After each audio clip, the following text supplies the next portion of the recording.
बैठी आसन मारी। राजा उठावले शिव के सीमाला। राजा उठावले शिव के सीमाला। रानी चढ़ावी बेला पत्र महादेव बैठी आसन मारी। रानी चढ़ावी बेला पत्र महादेव बैठी आसन मारी। केही जे मांगले अन्न धन लक्ष्मी। केही जे मांगले अन्न धन लक्ष्मी। केही जे मांगे 5 पुत्र महादेव बैठी आसन मारी।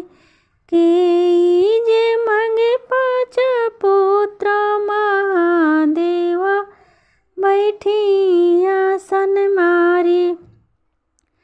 राजा जे मांगले अन्न धन लक्ष्मी। राजा जे मांगले अन्न धन लक्ष्मी।